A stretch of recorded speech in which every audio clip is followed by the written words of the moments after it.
Pemirsa, sejak 1 Juli lalu, PT MRT Jakarta telah menerapkan penyesuaian sistem pembayaran dan pembelian tiket. Dengan kebijakan baru, penumpang tidak bisa lagi membayar dengan kode kris dari sejumlah e-wallet atau dompet digital. Dan rekan Anggia Ebony akan mengabarkannya langsung tentang hal tersebut dari salah satu stasiun MRT. Selamat pagi Ebony, silakan dengan laporan Anda. Ya, selamat pagi Prima dan pemirsa. Benar sekali bahwa ada perubahan metode pembayaran untuk membeli tiket MRT yang berlaku sejak tanggal 1 Juli 2023 lalu.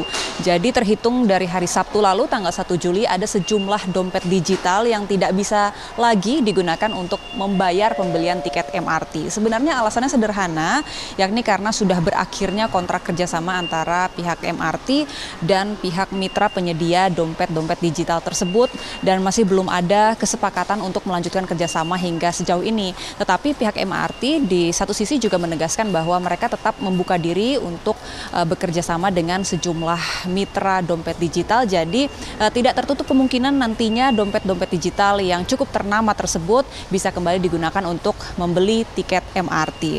Nah, lalu tentu pertanyaannya saat ini bagaimana caranya untuk membeli tiket MRT? Bagaimana metode pembayarannya? Nah, sebenarnya walaupun tadi ada sejumlah dompet digital yang cukup banyak penggunanya, ini saat ini tidak bisa digunakan untuk membayar tiket MRT, tetapi masih ada sejumlah dompet digital lain yang bisa Anda manfaatkan, bisa Anda pakai. Tapi kalau saya pribadi, Prima dan pemirsa, merekomendasikan Anda bisa menggunakan kartu uang elektronik seperti ini, yang mungkin juga Anda punya. Ini berasal dari sejumlah bank, bisa Anda pilih juga.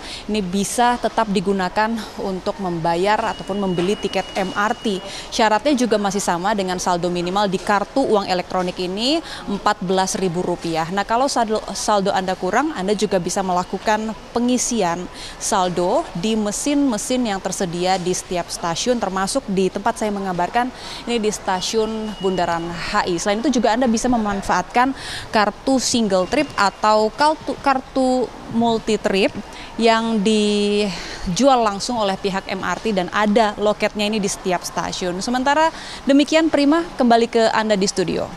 Ebony, kemudian ada hambatan tidak sih dengan proses pembayaran yang saat ini berjalan lancar atau ada sejumlah komplain yang justru nanti mempersulit pengaplikasian yang sudah saat ini berlaku? Ya, Prima, kalau saya bisa gambarkan ya situasi terkini ini di stasiun Bundaran HI, situasinya kondusif. Jadi dari pagi tadi saya melihat tidak ada hambatan ataupun antrian di sekitar gate masuk ketika penumpang akan tap in. Tidak ada hambatan, jadi penumpang tetap bisa lancar melakukan tap in menggunakan kartu uang elektronik, saya lihat. Dan juga tidak ada perubahan ketentuan, misalnya harga tarif tiket itu juga masih terjadi, masih sama. Kemudian selain itu, walaupun ada sejumlah bank digital yang tidak bisa lagi digunakan atau dompet digital yang tidak bisa lagi digunakan, tapi Anda juga bisa, kalau tidak menggunakan kartu uang elektronik ini, Anda juga bisa menggunakan aplikasi MRT. Jadi Anda bisa mengunduh aplikasi tersebut di ponsel Anda, Prima dan pemirsa. Kemudian dari aplikasi MRT tersebut Anda juga bisa langsung membeli tiket. Jadi kalaupun misalnya kartu Anda ketinggalan, kemudian Anda misalnya nggak mau membeli tiket yang multi trip tadi ataupun single trip yang tadi sudah saya jelaskan, Anda hanya bawa handphone, misalnya Anda tidak membawa uang cash, itu juga Anda bisa menggunakan aplikasi MRT langsung dari ponsel Anda. Artinya, apakah hanya ada dua metode penggunaan uang elektronik ataupun aplikasi, atau penggunaan uang cash juga bisa?